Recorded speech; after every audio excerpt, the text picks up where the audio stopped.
ഹോസ്പിറ്റലിൽ നിന്ന് ഡിസ്ചാർജ് ആയിട്ട് നേരിട്ട് വീട്ടിലേക്കാണോ പോയത്, ഇപ്പോൾ വീട്ടിലാണോ ഉള്ളത് എന്നൊക്കെ കുറേ പേര് ചോദിച്ചിട്ടുണ്ടായിരുന്നു.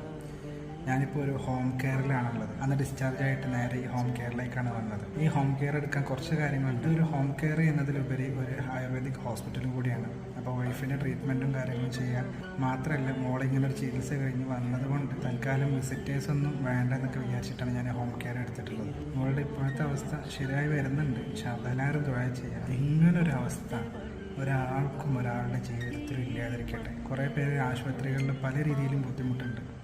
എന്നാൽ പെട്ടെന്ന് എല്ലാവർക്കും റാഹത്താക്കി കൊടുക്കട്ടെ. കാരണം അത്രക്ക് നമ്മൾ അനുഭവിച്ചിട്ടുണ്ട്. കുറേ പേര്, എന്നെ അറിയുന്നവരും അറിയാത്തവരൊക്കെ എനിക്ക് വേണ്ടിയിട്ട്, എൻ്റെ മക്കൾക്ക് വേണ്ടിയിട്ട് ദുആ ചെയ്തിട്ടുണ്ട്.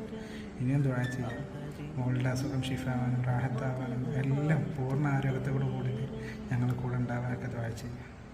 ഇൻഷാ അല്ലാഹ്. അസ്സലാമു അലൈക്കും.